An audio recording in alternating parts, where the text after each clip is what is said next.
Egyptian-born podcaster, entrepreneur, and author Mo Gawdat has become something of a guru to tens of thousands of people online. After his 30-year career in tech, the former chief business officer of Google X wrote 4 books, in part self-help, in part social analysis. His works span themes such as love, mindfulness, stress, the economy, and what to do about AI. But above all, Mo Gawdat wants you to be happy. But how? Is he happy? Well, we'll ask him next on the InnerView.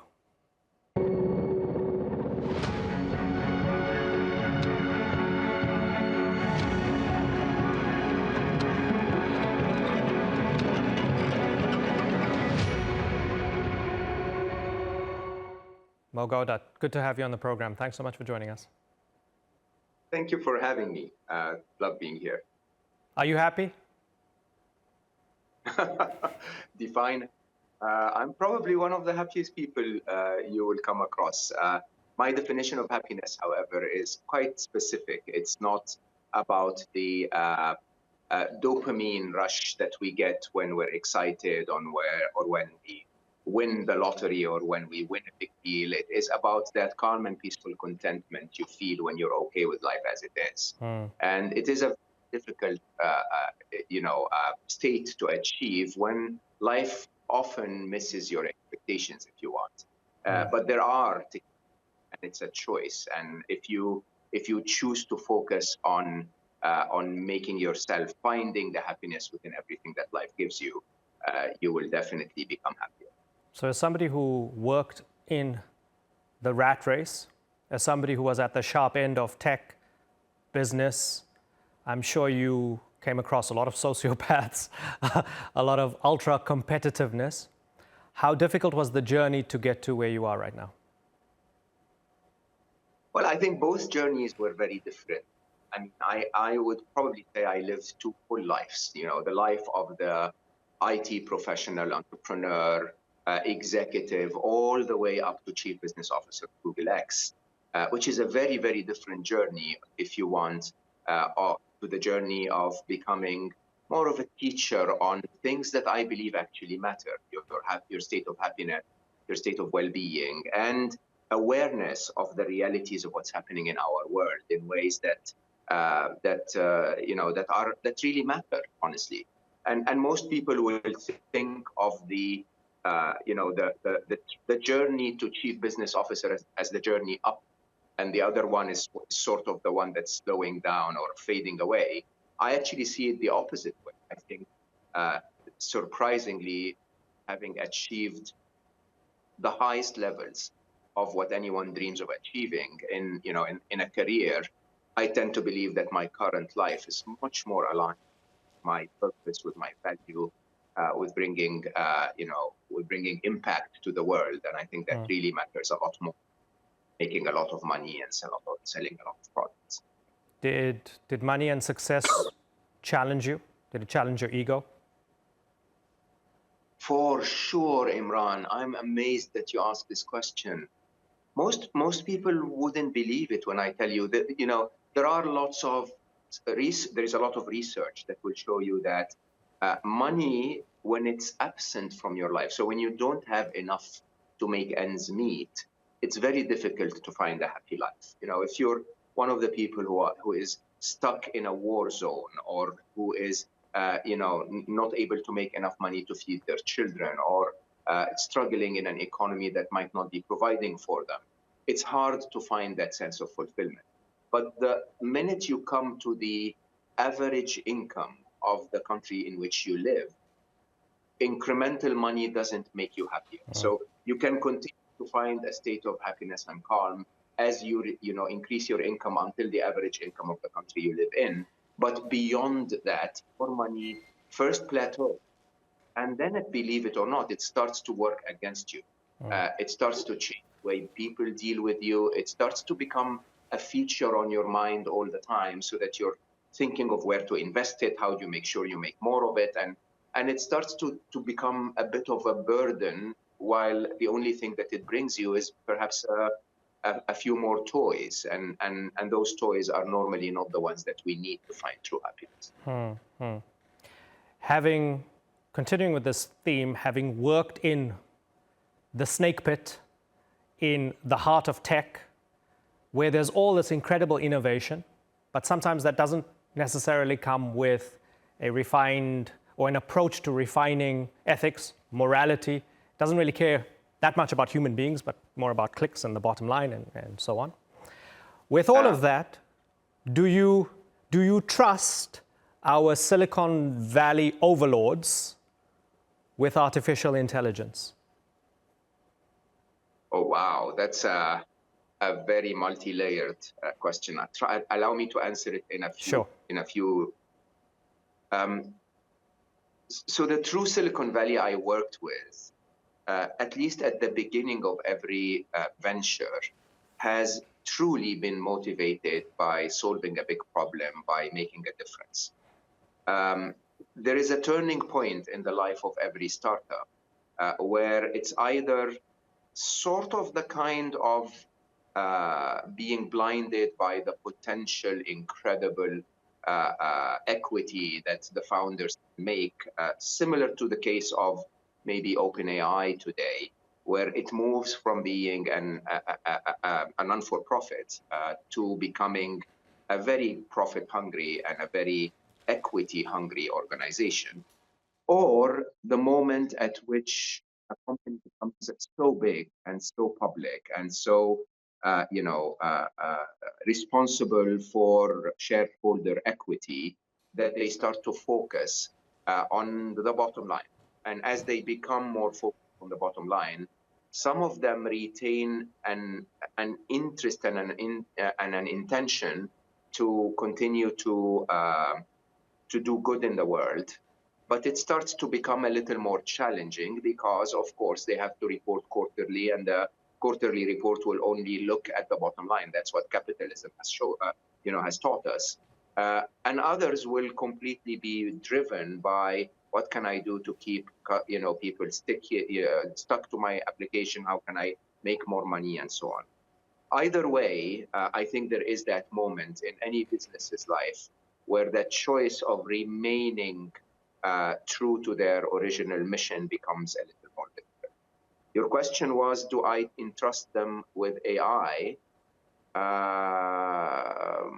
I don't think they have control over AI, believe it or not. I don't think there is anything inherently wrong with creating abundant intelligence.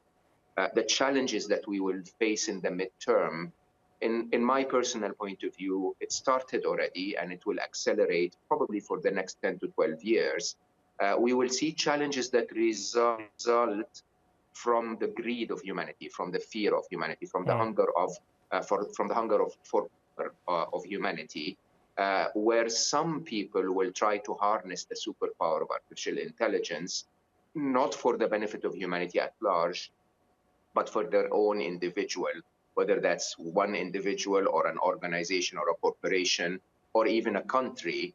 They will try to move AI to their favor. And I think as a result, humanity at large will suffer first before hopefully we all wake up to the reality of the new abundance we've created, and then hopefully would give that to it.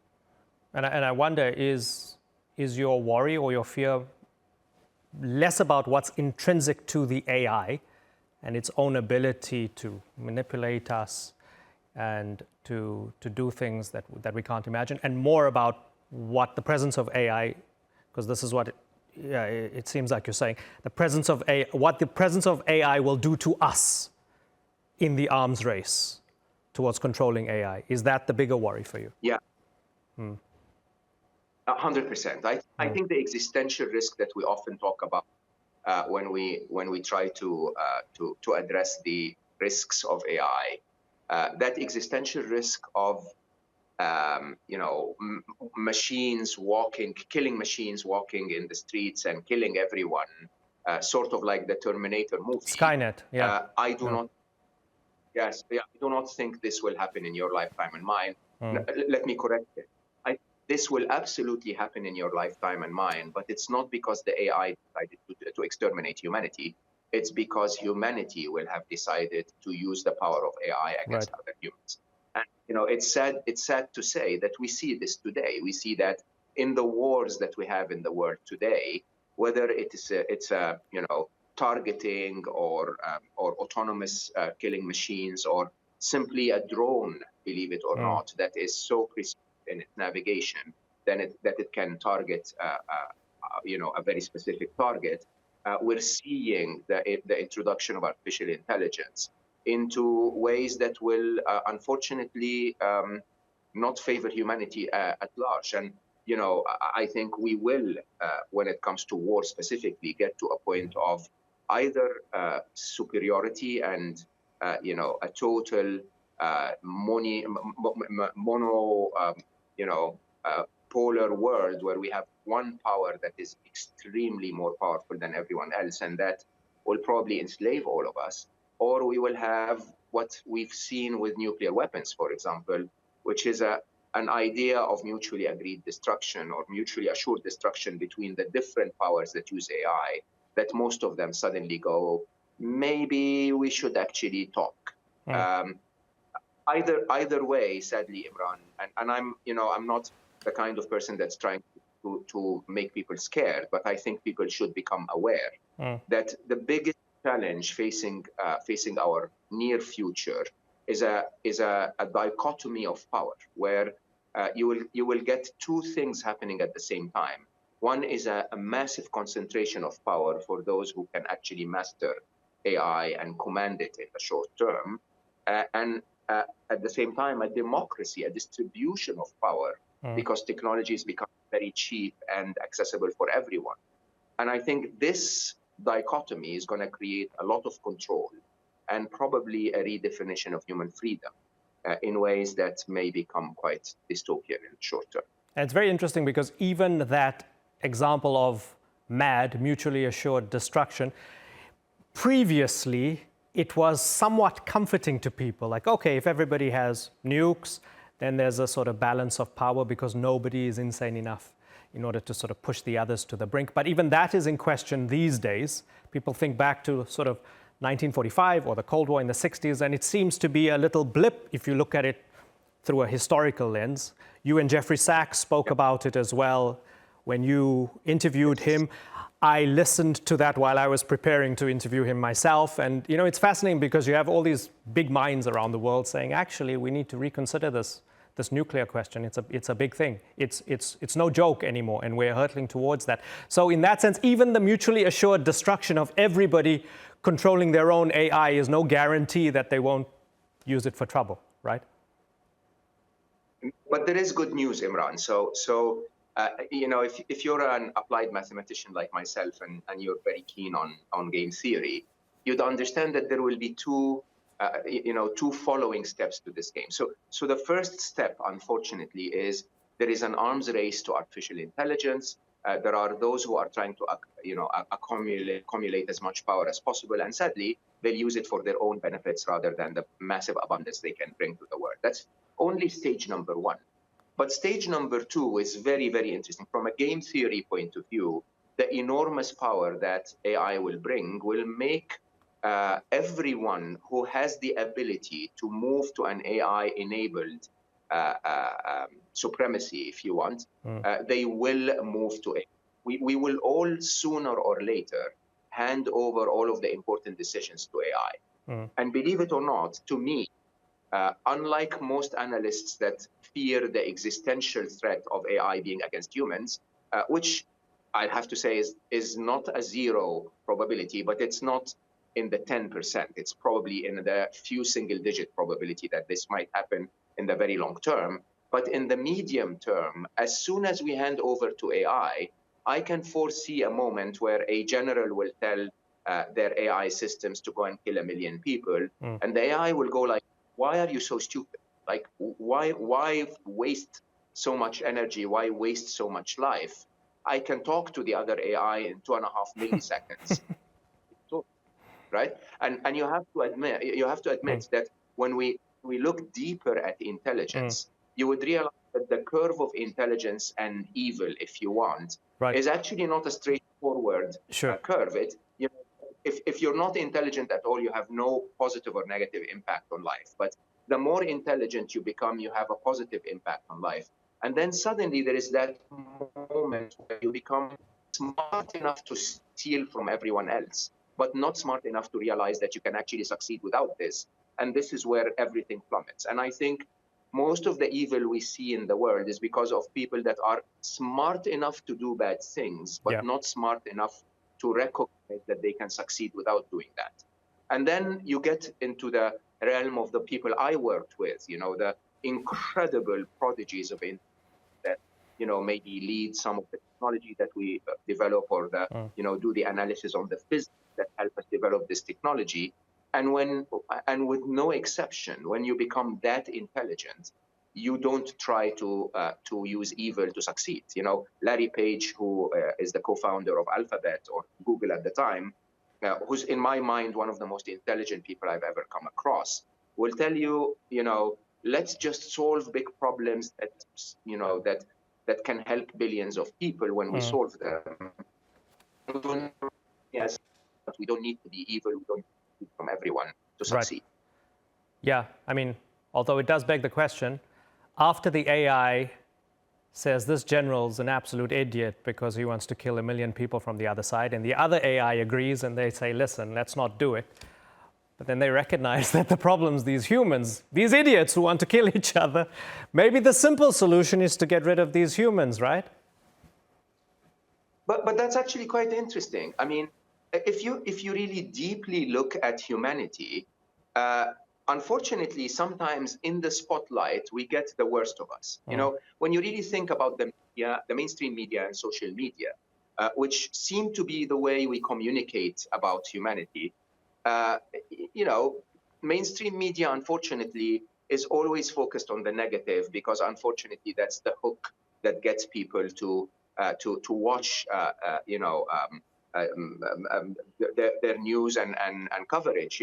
Nobody will cover a couple that that had a wonderful evening last night. They will cover the one wife that hit her husband on the head, right? So that negativity, in social media, we sort of pretend and hide behind our avatars. I need to start arguing with you in order to get more clicks and views for this episode. Well, I mean, when you really think about it, if someone hurts a child, there could be one or a few, or sadly in the wars of the world today, a few thousands of people that are willing to hurt a child. But the truth is, if you ask every human, if you inform any human with a true heart that the child has been hurt, they will disapprove of it.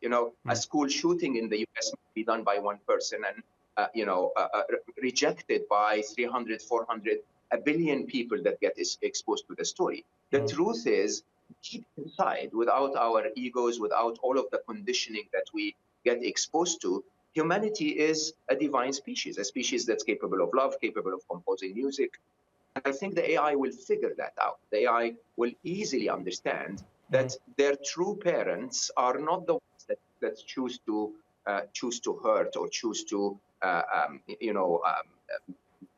give up on morality and values. They will understand, and that their true parents are the humans that actually have beauty inside them, which are the majority, believe it or not. The majority of humans wouldn't approve of hurting anyone. The majority of humans instinctively may not want to steal, may not want to abuse anyone. That's the reality of who we are. Yeah, so it is abundantly clear that we have anxieties about AI. We're discussing it now. Who knows how this will unfold, how events will proceed, how the AI will be, how we'll be with it. We're in a transitional phase economically, politically. We're seeing revolutions around the world again.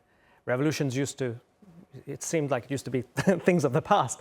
They're back right now. There's a lot of anxiety, a lot of stress among billions of people, transcending culture, transcending religion, transcending borders, from Egypt to America, to South Africa, to Australia, to wherever, right? So you're writing about happiness, how to reduce stress, how to toughen ourselves up in this ominous seeming world.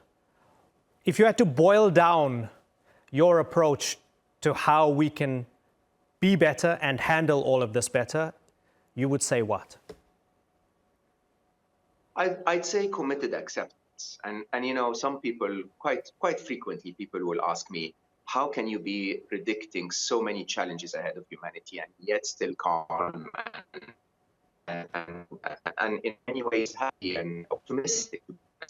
And I will be very honest, first of all, unhappiness and worry and anxiety is not going to help. The truth is, only if we can keep a level head, and engage very deeply with the challenges ahead of us, can we actually do anything positive for ourselves and for humanity at large.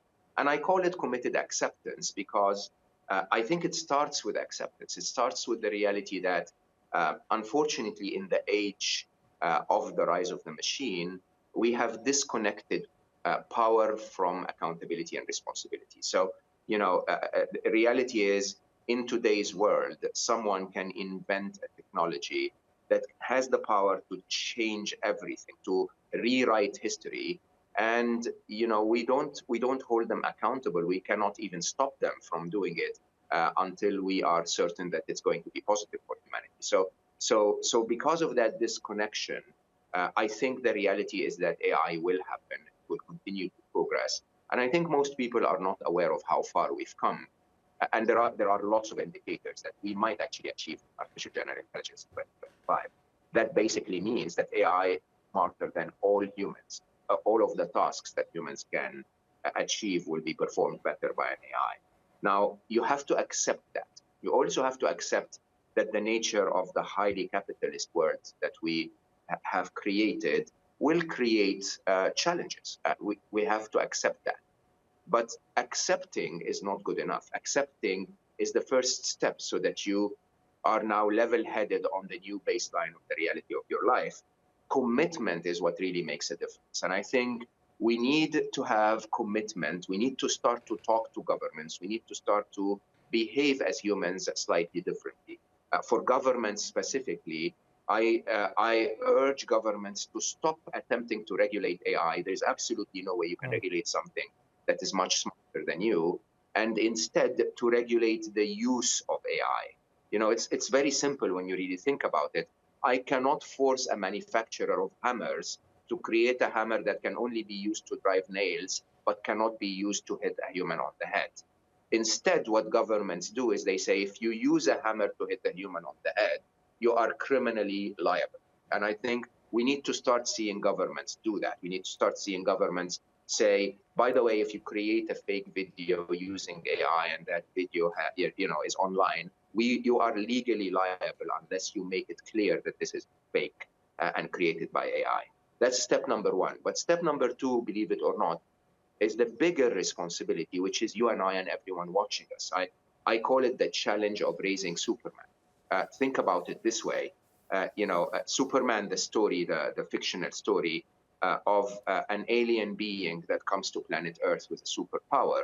It can be good for humanity if the family that adopted him raises him to protect and serve, or if they had raised him to make more money and become aggressive against their enemies, then that same infant would become supervillain, right? And I think the reality is that humanity now needs to start showing up as humans. We need to start becoming outspoken. We need to start reflecting in every one of our actions that humanity wants three things and three things only, believe it or not. We want to be happy, contented, safe in life. We have the compassion to make those we care about happy, and we want to love and be loved. I've never found anything else that humanity has agreed. And if in every one of our interactions, whether this conversation or a click online or a comment that you post on something, or a conversation that you're having with a friend, most conversations now are heard by AI anyway. If you show that human, then sooner or later the AI will understand that humans, even though sometimes make mistakes because of their egos, are actually good beings that deserve to be helped, so that we can create that utopic world of abundance that I keep talking about. We need to entrust the AI into the care of a farming family in Kansas. Yes, or I sometimes people say maybe we need to convince the AI that I, not the general that gave the orders to kill somebody, is their parent. Right. Okay, I hope that the AIs are listening to this conversation now. Understand that all we want, you and I, Imran, is to have a good, safe world for everyone, without the need or the madness that we've created with capitalism and our hunger for power. Mo Gawdat, it's been great hearing your thoughts and getting to know you a little bit. Thank you so much for joining us on the InnerView. Thank you so much for having me. It's been a pleasure and an honor. Thank you. Take care.